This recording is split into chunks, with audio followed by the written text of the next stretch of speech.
Hello, പ്രാവിൻകൂട്ട് shop എന്ന ചിത്രത്തിൻ്റെ ഇന്ന് ഞായറാഴ്ച ദിവസത്തെ 4-ാം ദിവസത്തെ കേരള ബോക്സ് ഓഫീസ് കളക്ഷൻ റിപ്പോർട്ടാണ്.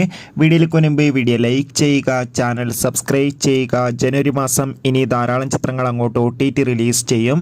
നമ്മുടെ ചാനൽ ഭാഗം പരിശോധിച്ചാൽ ആ വീഡിയോയ്ക്ക് നിങ്ങൾക്ക് കാണാൻ വേണ്ടി സാധിക്കുന്നതായിരിക്കും. ബേസിൽ ജോസഫ്, സൗബിൻ, ചെമ്പൻ വിനോദ് എന്നൊക്കെ പ്രധാന കഥാപാത്രങ്ങളായി ജനുവരി 16-ാം തീയതി റിലീസ് ചിത്രമായിരുന്നു പ്രാവിൻകൂട്ട് ഷാപ്പ്. ചിത്രത്തിന് ഇപ്പോഴും നല്ല മികച്ച പോസിറ്റീവ് റെസ്പോൺസ് തന്നെയാണ് പുറത്തുകൊണ്ടിരിക്കുന്നത്. അതുകൊണ്ട് തന്നെ എല്ലാ സിനിമാ പ്രേമികളും ഒരേപോലെ ചിത്രത്തിൻ്റെ ഓരോ ദിവസത്തെ ഓരോ കളക്ഷൻ റിപ്പോർട്ടും അറിയാൻ വേണ്ടി ഏറെ ആകാംക്ഷയോടെയാണ് കാത്തിരിക്കുന്നത്. ഫൈനലി പ്രാവിൻകൂട്ട് ഷാപ്പ് എന്ന ചിത്രത്തിൻ്റെ ഏറ്റവും പ്രധാനപ്പെട്ട കേരള ബോക്സ് ഓഫീസ് കളക്ഷൻ റിപ്പോർട്ടൊക്കെ പുറത്തുവന്നിരിക്കുകയാണ്. ചിത്രത്തിന് ഇന്ന് 4-ാം ദിവസമായ ഞായറാഴ്ച മികച്ചൊരു ബുക്കിംഗ് ആണ് കേരളത്തിൽ നടന്നത്. അതുകൊണ്ട് തന്നെ 2 കോടിക്കടുത്ത് വരെ ഇന്ന് കളക്ഷൻ സ്വന്തമാക്കാൻ വേണ്ടി സാധിക്കുമെന്ന് ട്രാക്കിംഗ് റിപ്പോർട്ടുകൾ സൂചിപ്പിക്കുന്നുണ്ട്.